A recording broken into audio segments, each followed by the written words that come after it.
मुख्यमंत्री भजनलाल शर्मा का आज का प्रस्तावित कार्यक्रम दोपहर 12 बजे विशेष योग्यजन बहन सम्मान दिवस में शामिल होंगे। सामाजिक न्याय संकुल परिसर जामडोली जयपुर में ये कार्यक्रम होगा। दोपहर 1:30 बजे से 3 बजे तक रक्षाबंधन पर कार्यक्रम आयोजित होगा। सीएमआर पर कार्यक्रम का आयोजन होगा। शाम 5 बजे से 7 बजे तक सीएमआर पर रक्षाबंधन पर कार्यक्रम का आयोजन होगा।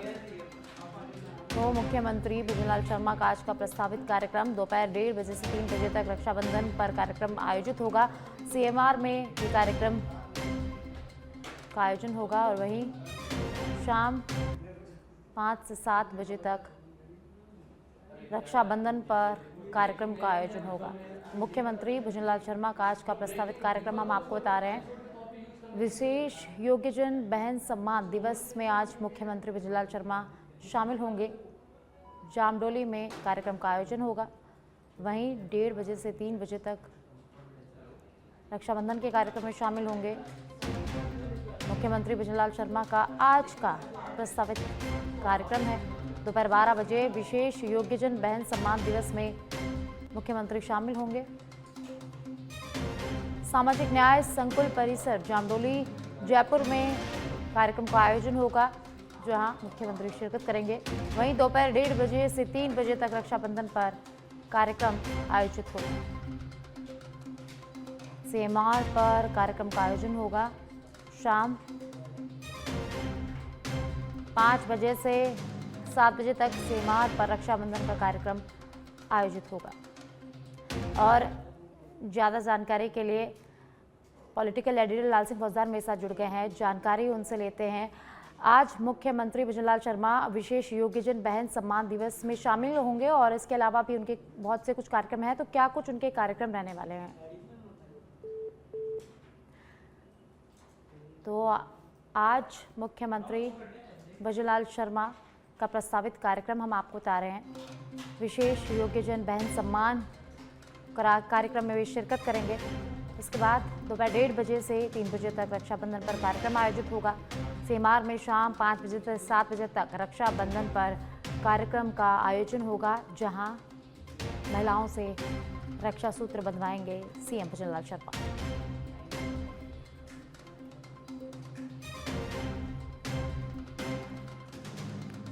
तो मुख्यमंत्री भजनलाल शर्मा का आज का प्रस्तावित कार्यक्रम दोपहर 12 बजे विशेष योग्यजन बहन सम्मान दिवस में शामिल होंगे। सामाजिक न्याय संकुल परिसर जामडोली में इस कार्यक्रम का आयोजन होगा, जहां मुख्यमंत्री भजनलाल शर्मा शिरकत करेंगे, शामिल होंगे।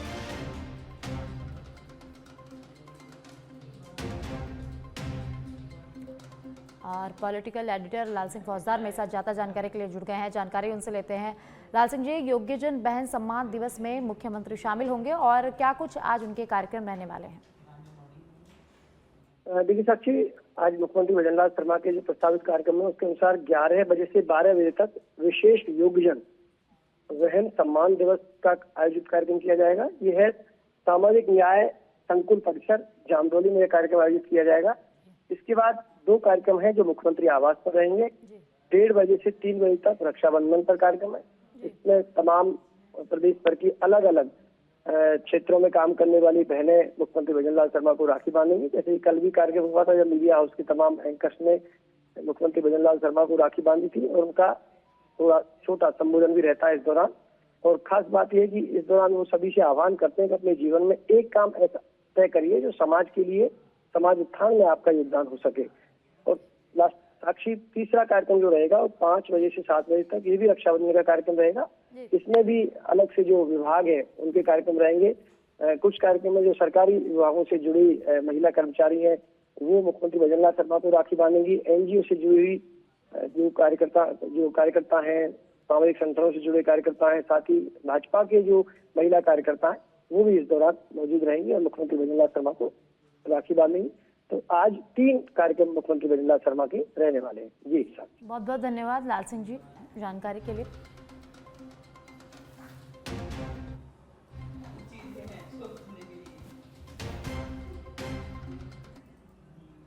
मोदी कैबिनेट की आज अहम बैठक होगी। दोपहर 1 बजे से मोदी कैबिनेट की बैठक होगी। बैठक में टैरिफ पर पीएम मोदी चर्चा कर सकते हैं। बैठक में सभी संबंधित मंत्रालयों के मंत्री शामिल होंगे।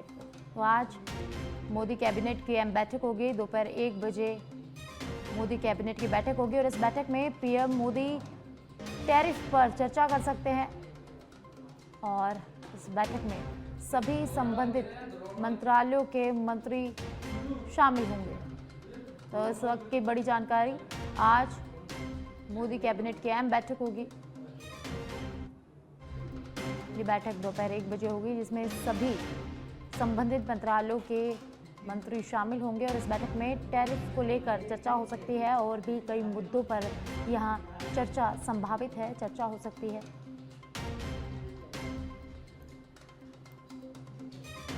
तो आज दोपहर 1 बजे मोदी कैबिनेट की अहम बैठक होगी जिस पर टैरिफ को लेकर पीएम चर्चा कर सकते हैं और इस बैठक में सभी संबंधित मंत्रालयों के मंत्री शामिल होंगे।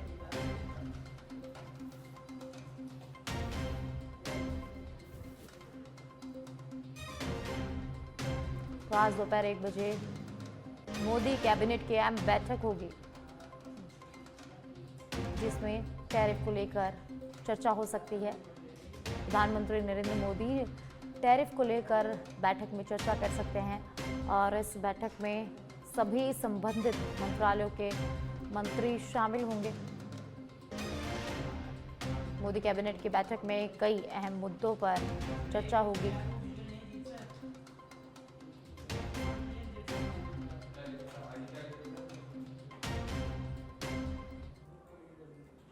आज बिहार दौरे पर जाएंगे अमित शाह। सीतामढ़ी के पुनौरा धाम जाएंगे अमित शाह। माता सीता मंदिर का शिलान्यास करेंगे। सीएम नीतीश कुमार भी भूमि पूजन समारोह में शामिल होंगे। डिप्टी सीएम सम्राट चौधरी समेत अन्य नेता भी मौजूद रहेंगे। 882 करोड़ रुपए की लागत से मंदिर परिसर का निर्माण होगा। 67 एकड़ में बनने वाला मंदिर 11 महीने में पूरा होने की उम्मीद यहां जताई जा रही है। तो गृह मंत्री अमित शाह बिहार दौरे पर रहेंगे जहां वे माता सीता मंदिर का शिलान्यास करेंगे। उनके साथ सीएम नीतीश कुमार भी भूमि पूजन में शामिल रहेंगे। वहीं डिप्टी सीएम भी साथ रहेंगे। 67 एकड़ में बनने वाला ये मंदिर 11 महीने में पूरा होने की इसकी उम्मीद है।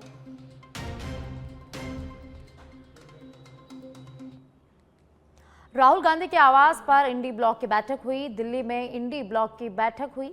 इंडी गठबंधन की बैठक में कर्नाटक में वोटों की तथाकथित चोरी और एसआईआर पर चर्चा हुई। सोनिया गांधी, अखिलेश यादव, शरद पवार समेत कई नेता बैठक में मौजूद रहे। करीब 1.5 घंटे तक ये मीटिंग चली।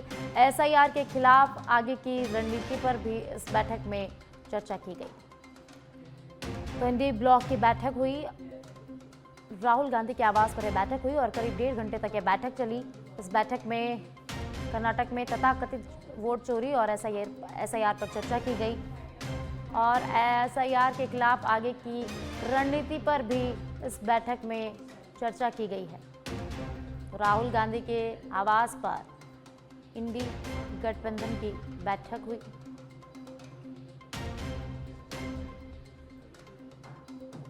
तो दिल्ली में इंडी ब्लॉक की बड़ी बैठक हुई है। इंडी गठबंधन की बैठक में कर्नाटक में वोटों की तथाकथित चोरी और एसआईआर पर चर्चा की गई है। उपराष्ट्रपति चुनाव को लेकर एनडीए की बैठक। केंद्रीय संसदीय कार्य मंत्री किरण रिजिजू बोले कि फैसला लेने के लिए पीएम मोदी, जेपी नड्डा अधिकृत 9 सितंबर को उपराष्ट्रपति का चुनाव होगा। तो उपराष्ट्रपति चुनाव को लेकर एनडीए गठबंधन की बैठक हुई जिसमें केंद्रीय संसदीय कार्य मंत्री किरण रिजिजू ने बोला कि फैसला लेने के लिए पीएम मोदी और जेपी नड्डा अधिकृत है। 9 सितंबर को उपराष्ट्रपति का चुनाव होगा और 9 सितंबर को ही इसके नतीजे भी आएंगे। तो इसको लेकर एनडीए की बैठक हुई जिसमें तमाम नेता मौजूद रहे।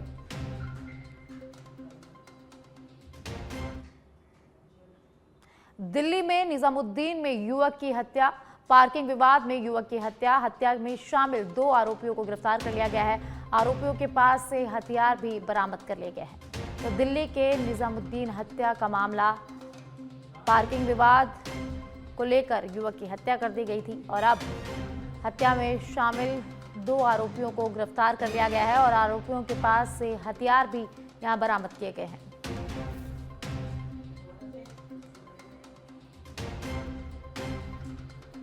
खबरों में आगे बढ़ते हैं। जैसलमेर से बड़ी खबर सामने आ रही है, जहां भारत पाक अंतर्राष्ट्रीय सीमा पर संदिग्ध ड्रोन मिला है।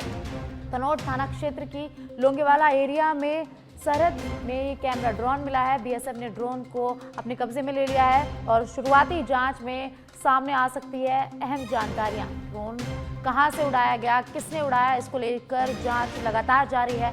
ड्रोन के जरिए जासूसी की आशंका यहां हो सकती है। सुरक्षा एजेंसियों ने ड्रोन की रेंज और फीड खंगाल रही है। जैसलमेर सीमा पर पहले भी कई बार मिल चुके हैं संदिग्ध डिवाइसेस।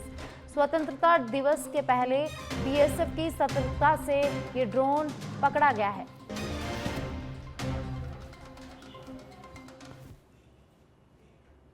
और अब सिरोही के आबू रोड से खबर है, जहां लूट के इरादे से पर्यटक की हत्या का मामला। बाइक सवार 4 बदमाश वारदात को अंजाम देकर फरार हो गए थे। पुलिस अधीक्षक डॉक्टर प्यारेलाल शिवरान आबू रोड पहुंचे हैं। डीएसपी और सदर थाना अधिकारी से घटना के बारे में जानकारी उन्होंने ली है और अब पुलिस इस पूरे मामले की जांच कर रही है। तो सिरोही के आबू रोड से खबर है, जहां पर्यटक से लूट और हत्या के मामले में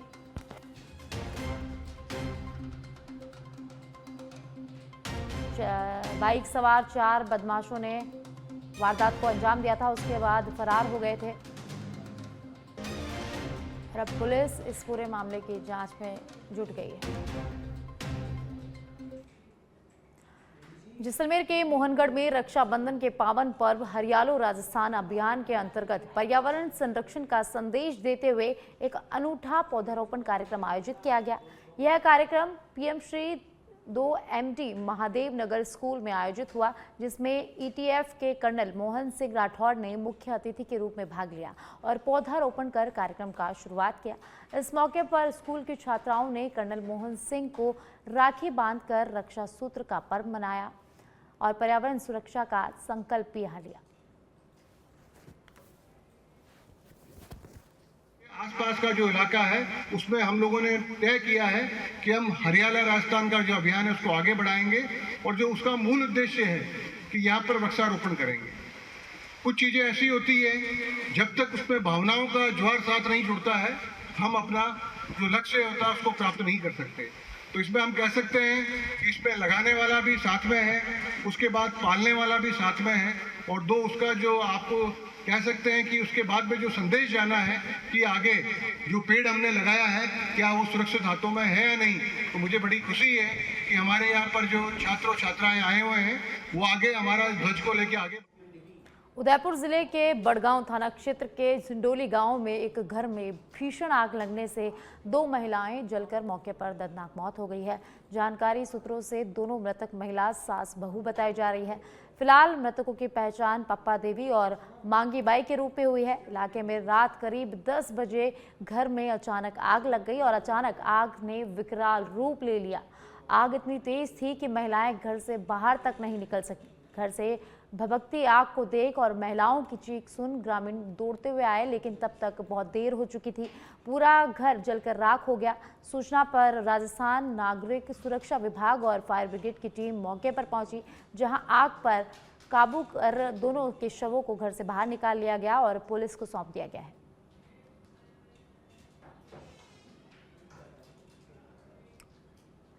कपासन के मुंगाना गांव में रक्षाबंधन के अवसर पर आयोजित रात्रि चौपाल में जिला कलेक्टर आलोक रंजन ने ग्रामीणों के साथ एक यादगार और भावुक क्षण साझा किया। इस दौरान बहनों ने कलेक्टर की कलाई पर रक्षा सूत्र बांधा, जिसके जवाब में उन्होंने हर संभव सहायता का भरोसा दिलाया। इस आयोजन में कलेक्टर ने न केवल ग्रामीणों की समस्याओं को सुना, बल्कि तुरंत समाधान के लिए संबंधित विभागों को निर्देश भी दिए हैं और स्थानीय प्रतिभाओं को सम्मानित किया गया।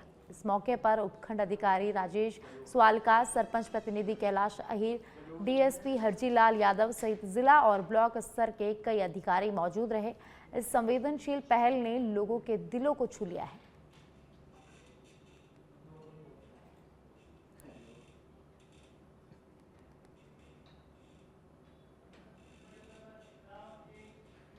और इस वक्त की बड़ी खबर राइजिंग राजस्थान इन्वेस्टमेंट समिट को लेकर बड़ी खबर सामने आ रही है, जहां समिट में दिए गए निवेश प्रस्तावों को लेकर बैठक होगी। जेडीए अधिकारियों और निवेशकों की संयुक्त बैठक होगी। आज प्रातः 10:30 बजे जेडीए के मंथन सभागार में ये बैठक आयोजित की गई है। जेडीसी आनंदी की अध्यक्षता में ये बैठक होगी। तो इस वक्त की बड़ी जानकारी राइजिंग राजस्थान इन्वेस्टमेंट समिट को लेकर ये बड़ी खबर सामने आ रही है, जहां समिट में दिए गए निवेश प्रस्तावों को लेकर आज बैठक होगी। जेडीए अधिकारियों और निवेशकों की संयुक्त बैठक होगी।